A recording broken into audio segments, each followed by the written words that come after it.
Assalamualaikum warahmatullahi wabarakatuh. Selamat pagi anak-anak. Bagaimana kabarnya hari ini? Sebelum belajar, alangkah baiknya kita berdoa terlebih dahulu ya. Silahkan berdoa dipimpin oleh ketua kelas. Alhamdulillah. Baik anak-anak, hari ini kita akan belajar fikih dengan materi tentang najis. Tapi sebelum kita masuk ke pembahasan materinya, Ibu akan absen terlebih dahulu ya. Oke. Yang pertama Anissa, Arini, Bella, Devano, Karina, Naufal, Putra, Rasya, Sarah, dan terakhir Wirda. Oke, alhamdulillah hadir semua ya. Yuk kita masuk ke materinya, yaitu tentang pengertian najis. Coba ada yang tahu nggak apa itu najis? Ya betul, najis dikenal sebagai kotoran yang menjadi penghalang ibadah kepada Allah. Nah, najis dalam bahasa Arab bermakna al-qadarah yang artinya adalah kotoran.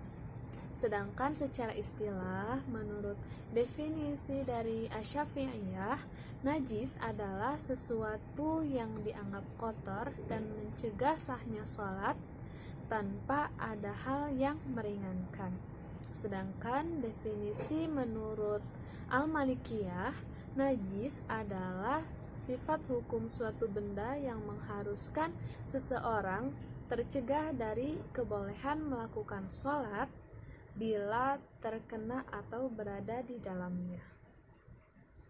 Oke, kita lanjut ke dalil najis. Nah, dalil yang pertama yaitu Quran Surat Al-Muddatsir ayat 4. Boleh ayatnya dibacakan oleh Devano.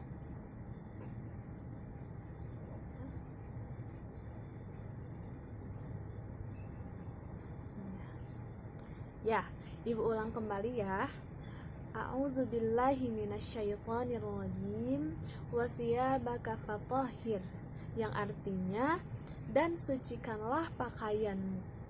Lalu dalil yang kedua yaitu berasal dari hadis riwayat Muslim yang artinya dari Ibnu Abbas radhiyallahu anhu, Rasulullah melewati dua kuburan, lalu beliau bersabda, kedua orang ini sedang diazab dan mereka diazab bukan karena dosa besar. Orang yang pertama diazab karena berbuat namimah atau adu domba. Adapun orang yang kedua diazab karena tidak membersihkan diri dari sisa kencingnya. Hadis riwayat Muslim. Lalu, hukum menghilangkan najis menurut jumhur fuqaha adalah wajib. Next, kita lanjut ke materi yang selanjutnya, yaitu macam-macam hadis dan cara membersihkannya. Ayo, ada yang tahu nggak? Najis itu dibagi ke dalam berapa bagian? Boleh acungkan tangannya.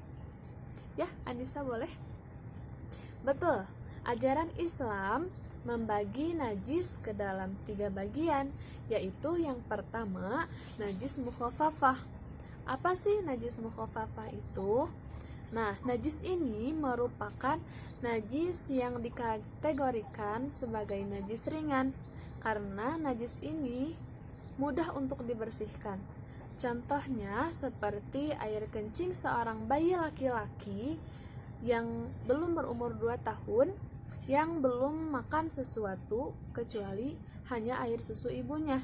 Nah, cara membersihkan najis tersebut adalah cukup dengan memercikkan air ke dalam bagian yang terkena najis tersebut. Lalu yang kedua yaitu najis mutawasithah. Najis ini merupakan najis yang digolongkan sebagai najis sedang. Contoh dari najis ini adalah kotoran manusia, darah haid, kotoran hewan, dan lain sebagainya. Lalu cara membersihkannya bagaimana sih? Nah, cara membersihkan najis ini bisa dilakukan dengan berbagai cara agar tidak tersisa warna, bau, dan rasanya.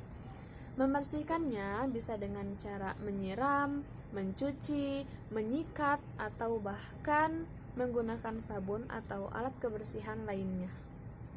Lalu, najis yang ketiga yaitu najis mughaladzah. Nah, najis ini termasuk ke dalam kategori najis yang berat.